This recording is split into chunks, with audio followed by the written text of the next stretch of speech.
Hi everyone, welcome to NonTrivial. I'm your host Sean McClure. In this episode, I discuss deadlines and the critical difference between the artificial ones we create to manage our lives and the real ones dictated by nature. I discuss how our manufactured deadlines run counter to the natural rhythm humans use to create, and how we need to somehow reconcile our modern use of manufactured deadlines with the realization that good solutions only exist at nature's deadlines. I spend time describing nature's deadlines as high points in complexity, and put forward what I think is the best way to ensure we build what nature expects while still meeting the deadlines we create. Let's get started.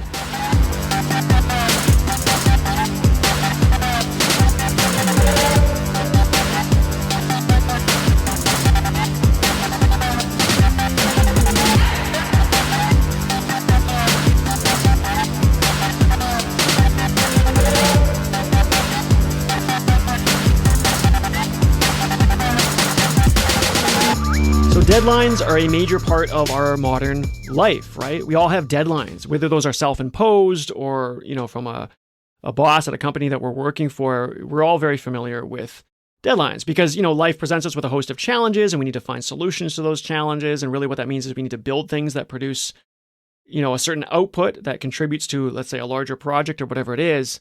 And the things that we build are expected to be done on time. Deadlines allow our life to be kind of visualized on a timeline. It gives us a sense of control and progress. Again, it allows us to communicate with other people more effectively. Here's when you can expect my piece to be done. So deadlines are very much a part of modern life. But that's just it. They're a product of modern life. They're not really a phenomenon that occurs naturally, right? The kind of natural rhythm or cadence that we have in everyday life, we feel the contrast of that to the deadline anytime the deadline comes up and we find ourselves scrambling, which is common, right? Here comes the deadline. We don't really have as much done as we thought we would, or it kind of became something that we didn't think it was going to be. And now maybe the scope has changed, whatever it is. And so we feel this kind of contrast between this artificial deadline that was created and the natural cadence or rhythm that we have of just the way that we want to work. And divvying up one's task according to time seems to go against our natural rhythm, you could say. And people today, you always hear about discipline. People get very enamored with this idea of discipline. But the reality is, our emotions are not something to be fought. Emotions operate kind of in that high-dimensional space that our structured lives cannot. In other words, emotions exist for evolutionary reasons, right? They've been evolving for a very long time. They're, I would argue, the primary way in which we actually do solve problems, because emotions have a way of anchoring on to the most salient aspects of a high-dimensional problem and helping guide our efforts. And so as our emotions come and go, as we do and don't have willpower, that cadence, that rhythm that we have to our natural lives is very effective if you listen to it. It must be there for a reason. And to try to map your emotions onto some artificially constructed timeline can actually be quite problematic. So we've got this kind of dichotomy. We've got these two things, these two truths that seem to operate in our modern lives. One is that deadlines are needed, but also two, that they seem to be unnatural. Okay, so we have to accept that things are required by a certain date, but also that there's something wholly unnatural about the deadlines that we create. Now, how do we kind of reconcile these things? What do we do? Well, we can kind of redefine what done looks like, right? This is pretty common, especially in industry. So you kind of take a look at a project and you look at the requirements, then you say, okay, well, we can't boil the ocean, we can't have it all. And so maybe we just redefine what done looks like. This is common with like minimum viable products or MVPs, for example. So you control the scope of the project. You kind of shortlist the everything that you want, or you kind of narrow down your total vision down to the things that are the must-haves that will kind of tease out, customer interaction really early, or just make something viable, and then we'll build from that point going on. But the reality is there's no way to know what it's going to take to build something worthwhile. Sometimes I say there's no such thing as a small MVP, right? Whatever that minimum viable product is, it still has to have all the requisite pieces, because it's not for us to really design what the thing is going to look like. It's for nature to decide what does and doesn't work. Things either work or they don't. If Michelangelo is carving away the stone on his sculpture, right? The sculpture is already there inside the stone, right? It's something that exists in nature. Pieces that work, it's not for us to decide what does and does not work. Things are either coherent with nature or they're not. So it's not, the size of something is not really something you can control. You can't just say up front that, well, this is in scope and this is out of scope and this is a must-have. you can't really define done. Nature defines done, and it's up to us to find that done as we chisel away, if that makes sense.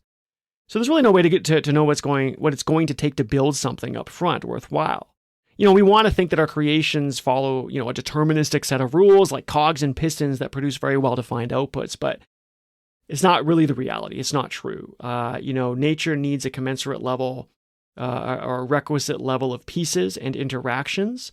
And, when those are going to come together and precipitate out is not really for us to know until after the fact, right? All we can do is take action, react to signals, move accordingly, knowing that eventually the right solution will emerge. Okay.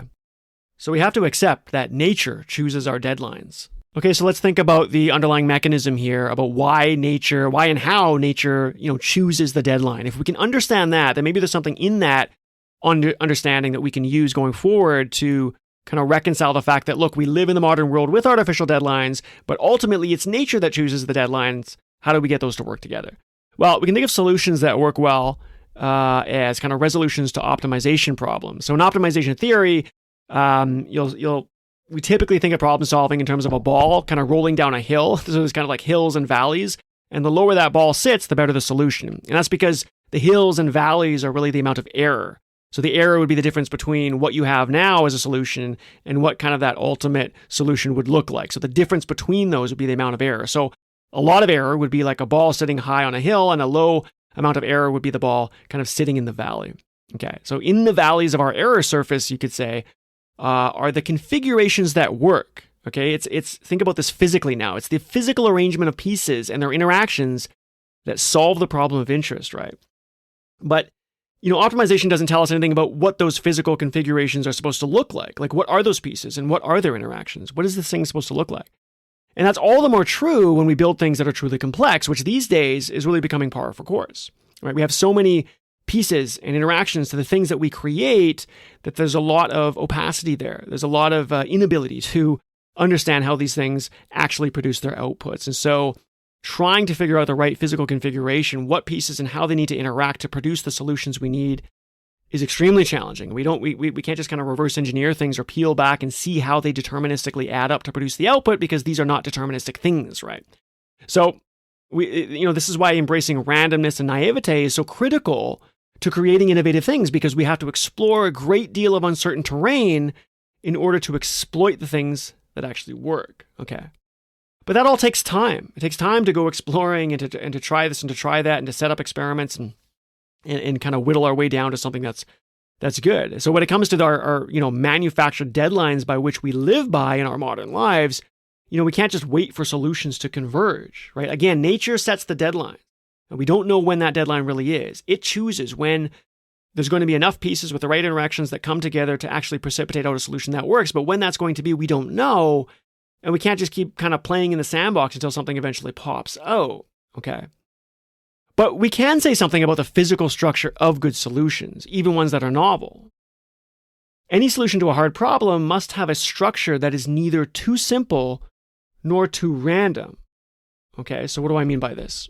Well, we should expect any solution that we build, any good solution that we build, to exist inside of a kind of sweet spot between simple structure and randomness, where complexity is high. So, simple structure is not going to solve anything worthwhile because it's too trivial, right? It doesn't have that many pieces, and we know that it's complex things that solve hard problems. All you have to do is look at nature and look at the solutions that she comes up with. These are not simple things. These are highly intricate, highly sophisticated things. They have many pieces, many interactions, so many that we can't count them all, that we have to get very statistical and probabilistic with our approaches to try to understand them.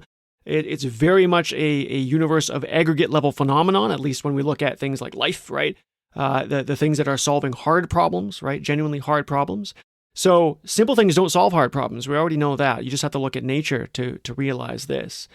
And so so let's say we have something simple, and then we start to increase the pieces, we get really, really, really complex things. But then if you keep going, you kind of eventually just get randomness, right? Like there's so many pieces and so many things going on that it's kind of like the white snow on the television, right? It's just a random mess of kind of nothing because there's no pattern, there's no patternness to what we're looking at. So what you can say about solutions that solve hard problems is that they seem to exist at a kind of maximum of complexity, right? They're not super simple things, and they're not just a mess of things that are together. They have pattern. They have useful information to them. They sit at some kind of high level of complexity. And this is the point where the properties of complex things becomes apparent, okay? You have things like nonlinearity and, self-organization and the formation of hierarchy, the things that, engender an object with the ability or with the properties needed to solve hard problems, okay? So that you need those complex properties to emerge so that the hard problems can be solved. Okay, so we can say a good solution must exist somewhere kind of in that sweet spot, right? You bring a bunch of stuff together. Initially, it's too simple, doesn't do anything. Eventually, it gets really, really complex and it does something amazing. And if you keep adding a bunch of stuff together, it just becomes kind of crap, right? Like it's just a mess. It's just randomness. So it's kind of a sweet spot somewhere in the middle. Now we can visualize that sweet spot of complexity using kind of a quote unquote simpler system, but one that is still complex that we're all familiar with, which is like ink dropping in water. Okay, this would be a system that evolves dynamically with time. Okay, so think about dropping some black ink, let's say, into a cup of water, and you're visualizing this. You're looking at it. Now, at some point in time, that evolving swirl of complexity must be a configuration of matter that is arguably the most complex relative to any other configuration the system reaches, right? So in other words, when you first put the ink in, it's not, if you just looked at that kind of first moment at time, you said, do you think that's complex? Well, not really. It just kind of looks like this ball of, of matter, and it's got a little bit of structure to it, but not a lot. Now, a few seconds go by and this thing starts to expand out. You can do the same thing with cream and coffee or something like that, right? Now it takes on these kind of intricate folds. It's got like depth. It's got interestingness to it. You would say, and I say, is that complex? You say, yeah, that looks like a complex thing, right? There's a lot going on there. It would be impossible to describe that object in all of its details. I would have to create a much higher level summary in order to even talk about what I'm looking at. And then if you wait even longer, the ink kind of pervades the entire body of water and it uniformly colors, the entire environment that it's sitting in this case, a cup of water. And then, if I said, well, is that complex? Well, no, it just kind of all looks like one thing, right? So the beginning was simple. The end, is kind of simple or random. But in the middle, we had this highly complex structure that was kind of hard to describe, but it was very high dimensional, had intricate folds, intricate patterns. It was very much non-trivial, right? Now, we would say that the system is actually most capable in that sweet spot, in that middle point, where it has the highest amount of complexity. Now, I don't know what problem, ink and water is necessarily going to solve or could solve, but the point is that it must be most capable at that sweet spot. Now, the reason is because hard problems are themselves high dimensional. They have a lot of things that need to be figured out. They have many aspects to them that must be accounted for, right? Think about the problem of, facial recognition or speech recognition, right? If you just tried to deterministically program all the rules into the computer to try to solve that problem, you would fail because you'll never know what all those rules are. There's just too many. What you need in your solution is an extremely intricate, complex object or thing or physical configuration that has so much complexity to it that it can account for all that high dimensionality in the problem. In other words, there was a matching between the solution and the problem, right? A very hard problem, if we think of it as kind of a complex thing that needs to be figured out, requires a complex solution.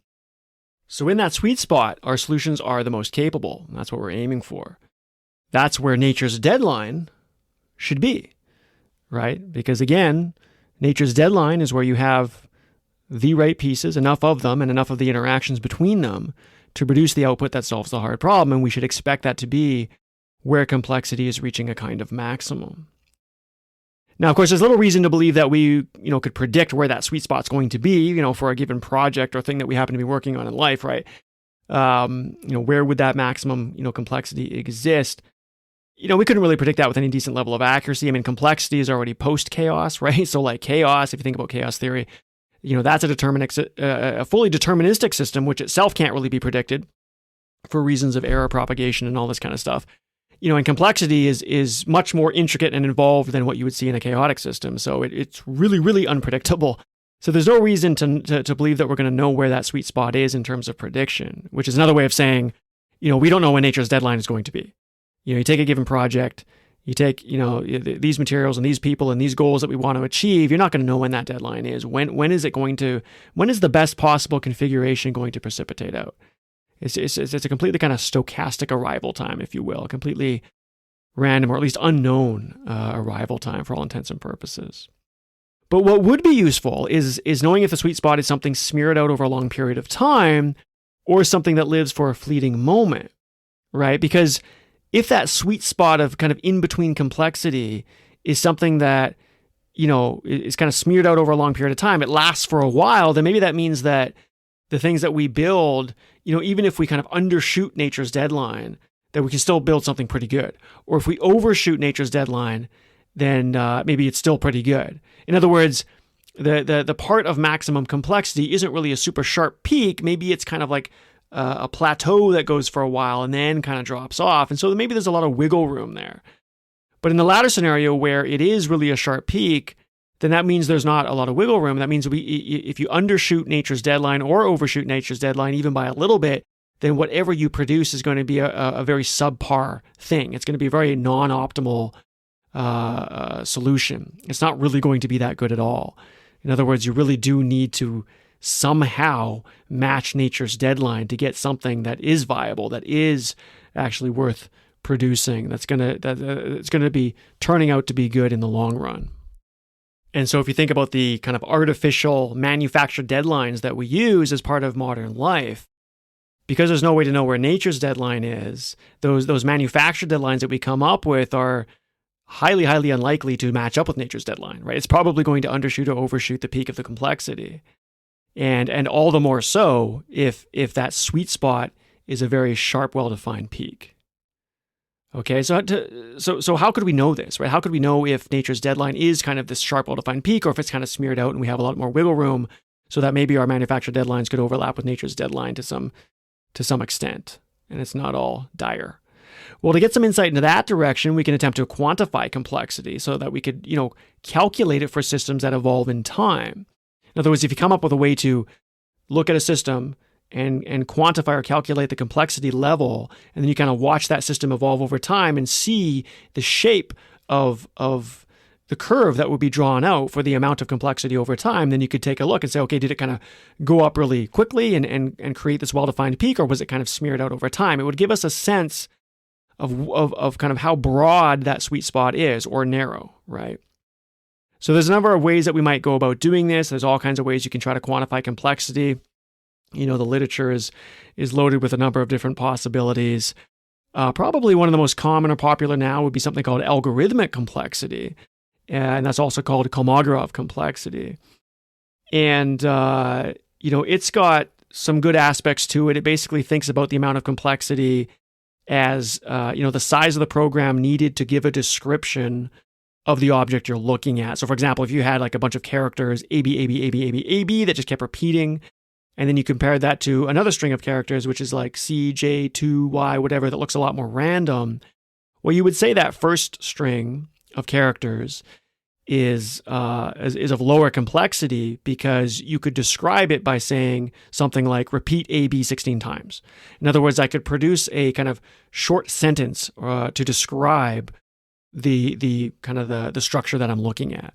Whereas in the second string, which seems kind of jumbled and random, or maybe it is random, there's no way to summarize that simply, right? In other words, the quote unquote program size required to summarize that object would still be quite large, right? There wouldn't be a nice compressed way to do it. So that's kind of a way to quantify the amount of complexity of something that we're looking at. The problem with that, with respect to what I'm talking about in this episode, is that it doesn't, that Kolmogorov or algorithmic complexity kind of assumes that complexity will increase the more random you get, right? Because if you take a look at a completely random string that has no pattern to it, no useful information to it, it would say that that thing is of high complexity because it can't be compressed. The program size needed to summarize it would still be quite large. But that's not what we're talking about here, because we're talking about complexity being a maximum at some middle point, that sweet spot in the middle. If you keep adding randomness to that sweet spot, that's not going to be more complex. That's going to be less complex. So this kind of algorithmic complexity, it's useful in terms of thinking about programs, kind of computing outputs. I mean, that part's useful, but it's not useful in terms of trying to define that sweet spot, right? So another approach you could use, and some authors have done this across a few journals, is something called self-dissimilarity. Self-dissimilarity. And the idea is that something that is truly complex, let's say in that sweet spot, would have kind of the greatest degree of self-dissimilarity between or within its structure. So what do I mean by that? Well, imagine there's a tiger, okay? And you could look at that tiger at two different scales. One would be at the level of the blood cells, right? So you literally go look at the tiger's blood cells. And then you step back and then you view it at a different scale where you view the whole tiger. Well, those are two very different things, aren't they? Those two scales that we look at, we're looking at the same thing. We're looking at the tiger, but one is the scale of blood cells. The other is stepping back and looking at the entire tiger. So we're looking at a tiger at two different scales. Those two different scales are very, very different from each other, right? The whole tiger gives you a lot more, or at least different information than looking at the tiger at the blood cell level. So we could say that complex things have a lot of differences between those scales. Okay, compare that to something like ink and water, which still has complexity, but it's a lot simpler than a tiger, right? And why is that? Well, if you look at ink in water up close, it's got swirls and patterns, and then you look at it from far away, it still kind of has swirls. There's not a lot of difference between the two scales, you could argue. So how self-dissimilar things are across scales is a way to measure the amount of complexity in the thing. Okay, so why am I talking about this?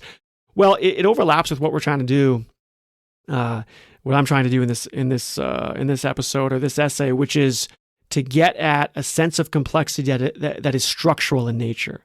Okay, because of self-dissimilarity between scales, it's a way of measuring complexity that takes into account the kind of intricacy of the structure that we're looking at. Because you can imagine the more different scales something has, and the more those different scales are different from each other, that must mean that object kind of has intricate folds and patterns to it. It has a patternness to it. And that's the kind of complexity that we would perceive if we look at something, and that's what we're after. We're trying to get that structural aspect. Again, going back to framing problem solving in terms of optimization, we're saying that the low points, those we got the hills and the valleys. The low points in the valley is where the good solutions exist. They have the least amount of error, and we expect that to be the point where the configuration, the physical configuration of the object is computing the right outputs that we need to solve the problem. And we're also saying that configuration should exist in a kind of sweet spot where complexity is very high.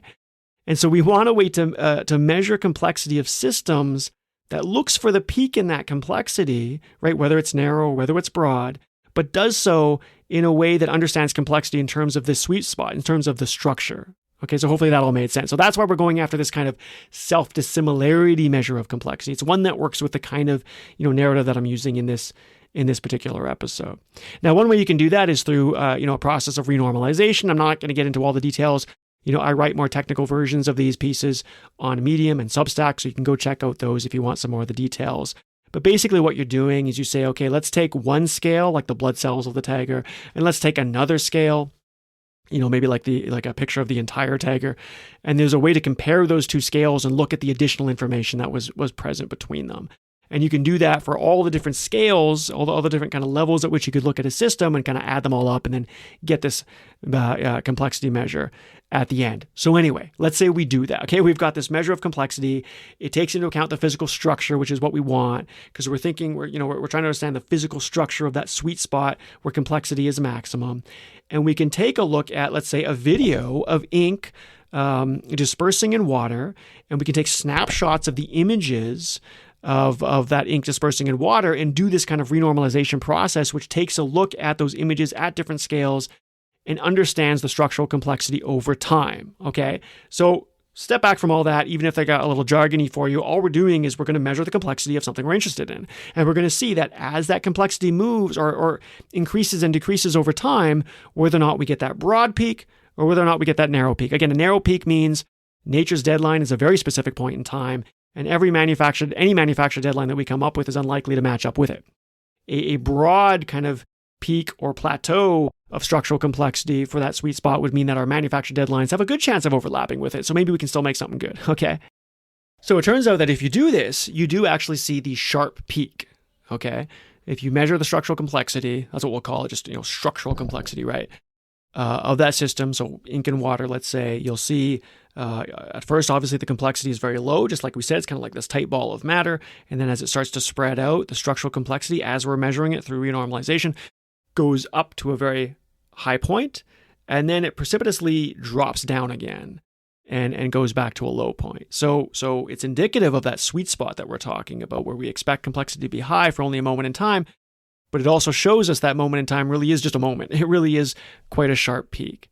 Okay, and so again, the consequence of this is that, we go through life and we come up with all these kind of manufactured deadlines, and, presumably we're putting some thought into these deadlines, as if we know what we're doing, right? But at the end of the day, we really have no idea when something will precipitate out as a good solution.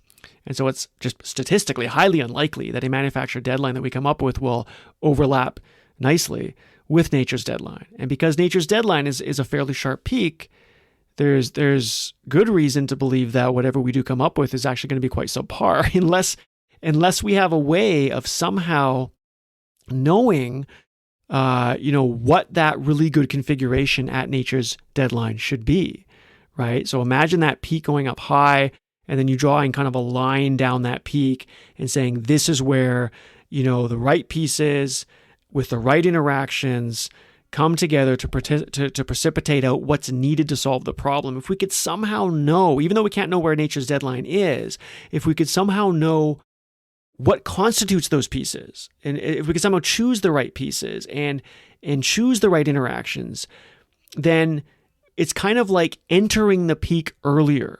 Okay? So in other words, that peak exists at some point in the future as nature's deadline. We don't know where it is. We could easily undershoot it by making artificial deadlines that are just too early. We could easily overshoot it. Think of scenarios where we second guess ourselves, or we have too many cooks in the kitchen and we're just bringing too many details into the thing, and we overshoot nature's deadline, and the optimal solution would have been way, way back. We could have cut that off way earlier, right? Both the undershooting and the overshooting are going to be quite common scenarios unless we know something about the right pieces to choose and the way that they're supposed to interact, right? And that would be a way of, we wouldn't be able to shift the peak, right? We can't bring nature's deadline closer to our manufactured deadline, but maybe we could enter the peak earlier, right? Even though we're not there in time yet. In other words, we could do things that are commensurate with the structure that actually needs to be there. And that way, whenever our manufactured deadline happens to be, it will definitely contain pieces that are viable, that are tractable. We'll have parts of nature's deadline configuration into the stuff that we're building, even if we're too early or we're later than we're supposed to be. Even if we under or overshoot the deadline, we'll have pieces that are good, that are tractable. So how would something like this be possible? Well, recall in my last episode where I was talking about how we create categories in order to make sense of our world, right? We operate in environments that are extremely detailed. There's way too much information, way too much data for our minds to be able to, process all of it and see how it all adds up. We have to create these higher level of abstractions in the mind, these categories, these labels that we use, and we use those labels to navigate the world, to make decisions. That's very much how the human brain works. And the human brain is really our best example of a solution to the hardest problem of all, which is general intelligence. And it also happens to be the most complex phenomenon that we know of, right? The human brain is structurally, the most complex thing as far as we know in existence, right? It's got the most pieces and the most interactions. So we've got that extreme high level of structural complexity solving the most difficult challenges of all. So what does that mean for this deadline stuff? Well, the way we can make definite correct moves at the onset of any project, even though we don't know what that structure is supposed to look like, but we could still enter the peak, we could still choose pieces and interactions that must be correct, is by focusing on the most abstract aspects of the challenge and ensuring that details are introduced only when absolutely needed. So to understand what I mean, imagine you're looking at an artist who's really good and they are sketching someone's face. They're doing a pencil sketch and they're going to do a very kind of realistic version of that person's face as a pencil sketch. Well, notice the artist's movement. And if you go to my article online, you'll actually see a video of this, right? Well, rather than working away at the details, the artist is actually just lightly touching the canvas. They lay down only the most abstract outline of the desired result, right? They kind of just barely start sketching the outline of eyes and nose and mouth and the head and kind of where the eyebrows are going to go. They're doing the most high-level, most invariant parts of a person's face. Invariants are the absolute must-haves, or the parts that don't change. So in other words, if I'm sketching someone's face, there are many, many different ways I could add details to the eyes, right? We could do different shading, different lines, different details of the iris and how the eye interacts with that iris, and then you've got the white parts of the eye, and then you've got the eyelashes, and there's so many different details. And if you lay those details out at the beginning, you're going to get in trouble because you have no chance to step back and think about the essence of the thing and how those details should be brought to bear on the challenge. But if you only do the most abstract, invariant pieces, in other words, the eye, no matter what the details are going to be, still has to look like an eye. So we can still draw the most general outline of an eye, and we won't be wrong. Because the eye will, no matter what details you bring to bear on the eye later, it will definitely still have that most abstract piece. It will definitely still have the outline of an eye. Okay?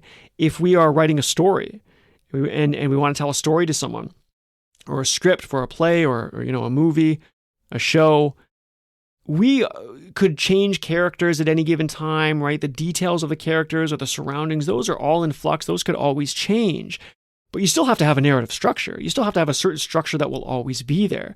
Take anything that you build, anything that you create, right? Whether it's a pencil sketch of someone's face, a script for a movie, a painting, a sculpture, a program that we're putting together, a piece of software that we're writing, there are always going to be high-level invariant parts that don't change no matter what.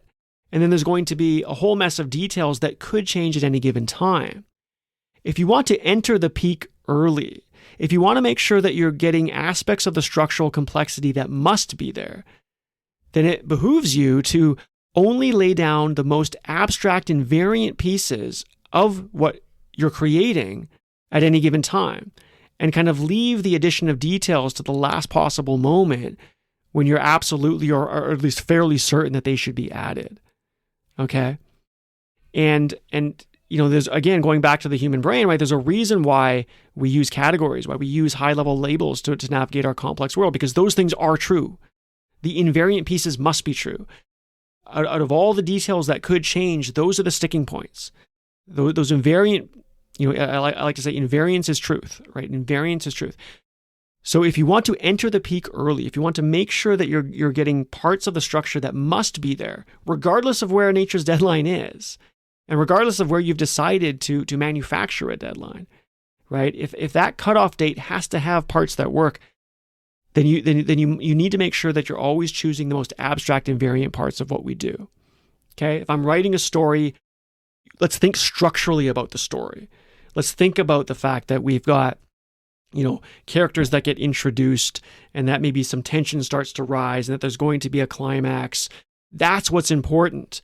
Eventually, you'll start to add the details of the characters and the details of the surroundings, and those could change at any given time, but they won't change to the detriment of the project because the invariant pieces will always be there. You'll always be able to deliver the outputs that are needed. Okay?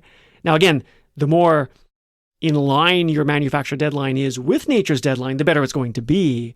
But regardless of where your manufacture deadline is, if you have those invariant pieces there, you will definitely deliver value. If I'm going to sketch someone's face, and maybe I've got a really tight early deadline, I might not be able to hand someone off the most realistic pencil sketch, but it will be a good pencil sketch. It will still look like the person because I started by capturing the invariant parts of the project. Okay, if we're on a big software project for a big company, multi-million-dollar, whatever it is, we're going to have to come up with milestones. We're going to have to come up with, manufactured deadlines because we've got to communicate with people, all that kind of stuff I said at the beginning. And the odds of that manufactured deadline matching with nature's deadline, right, which is the point in time when the actual right pieces and connections really precipitate out, to what's needed, it's unlikely that we're going to produce something at the best possible nature's deadline. But if we're always capturing the most invariant parts, the parts that need to be there, if we're thinking structurally, right, just like with the story, if we're thinking about the higher level abstract structures to the problems that we're solving, to the software that we're building, to the teams, to the programs that we're putting together, then no matter when that artificial deadline hits, it will be good. It might not be the best possible thing ever, but it will be good. It will be valuable because it has invariance. It has parts that are abstract, and the details were only added when we absolutely had to.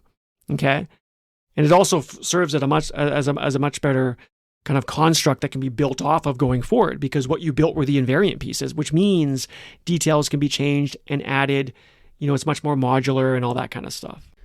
And finally, what about scenarios where maybe you don't really care about manufactured deadlines at all? Maybe you are, you've got a job, but your real passion is kind of a side project. Maybe it's a business that you're building, but you're willing to build it slowly. You're going to let this, germinate kind of and gestate naturally. And when it's ready, it's ready. Maybe you're an artist who paints not so much to get things out in front of people, but just as a learning process. You see painting almost as a kind of meditation, and you just want to paint, and that eventually things converge, and then you release it to people, and that's okay. Whatever it is, any kind of situation like this where the manufactured deadlines are not really that important. Well, this is a much better way to be in general. No matter what corporate setting or whatever you might be in, no matter what the expectations are, we should try to approach that kind of situation where we really don't care about the manufactured deadline. They might still be there because, that's just part of kind of the middle language we use to communicate with people and to structure our lives, or, structure our communication with our teammates, whatever. But we don't really care about them. We want to just work at the natural cadence rhythm of our emotions, of our willpower. Sometimes we're in the mood, sometimes we're not. And nature will choose the deadline. I mean, our best possible work will be the work that overlaps as close as possible to the peak of nature's deadline, when the right amount of pieces and their interactions have really come together, when it's really precipitated out as the best possible thing. I mean, that's what we want to create. Well, if that's the most natural way to be and that's something to work towards, is there a way to kind of just operate as though we don't really care about the deadline? Well, the manufactured deadline. Well, one way to do that, I would say, is by staggering your work. I'd say it's a good thing to have a lot of projects going in parallel. So, let's take this podcast for an example. As an example, it's easy to kind of think, well, my next episode is going to be this particular topic. Well, maybe, but maybe not. It makes more sense to have 2, 3, 4, even 5 kind of ideas in play, and to just be working and thinking structurally about those, only laying down those most kind of invariant pieces of those episodes, and let nature choose what the next episode is going to be. Because out of those 4 or 5 that I might be kind of working on in parallel, based on my mood, based on my emotions, based on just kind of laying down that high level structure when I feel like it, one of those is going to pop out as being ready when it's ready, right? It's going to have the right requisite amount of pieces and interactions that it needs to be hopefully a pretty good solution. And that's not for me to decide. So have a lot of things in play. Allow the cross-pollination of ideas between things to happen naturally. It's probably more how our ancestors built back in the day before the invention of the mechanical clock, when they just allowed their feelings and their emotions to rise up as needed. And then that's when they kind of pounced on the project. They weren't measuring their progress in juxtaposition to the time of day or to the schedule that was laid out, right? It's a much more natural way to be. So have different things in play. Sometimes you pick it up, sometimes you don't. When something inspires you, you lay it down. And by lay it down, you do it structurally. You do it by the abstract invariant piece that's supposed to be there. And then let nature choose the deadline. So I don't know what my next episode is going to be. Maybe you don't know what your next essay is going to be, or your blog post, or your next sermon that you're writing, or your next piece of software, whatever it is that you do. Maybe it's not for you to decide what the next one is. Have things in play, stagger your work, and then even if it's a deadline that comes up, okay, now it's time. Maybe you take the one that has germinated the most, right? The one that has kind of coalesced naturally to the most final product that it can be at that manufactured deadline, if that makes sense. So stagger the work. Don't assume that you need to do things in order, right? Allow things to come in and out. Have that natural cross-pollination. Take a few days off and then look at it again with that fresh perspective. It's a much more natural way to let your work breathe, to allow it to kind of gestate, to allow it to settle, precipitate, crystallize, to gel as it needs to, and let nature choose the deadline. Okay, let nature choose what the next episode, project, whatever is going to be. And even on a corporate project, right? You could split that project into a lot of pieces. A lot of times we put roadmaps together and we assume, well, first you got to build this as the foundation, and then you got to forget all that, if you can convince others, or at least for yourself, work on a number of things in parallel. Let nature choose what's going to be ready when, knowing that even with the manufactured ultimate deadline, you will have a lot of viable pieces there because you were building structurally, you're building for invariance, you're allowing things to kind of go with your emotion, with your willpower, and you're going to overlap much more effectively with nature's proper structure at nature's deadline. That's it for this episode. If you'd like to take a deeper dive on this topic, I write more technical versions of this material on both Medium and Substack. You can find them on medium.com/nontrivial and seanmcclure.substack.com. So go ahead and check those out. As always, thanks for listening.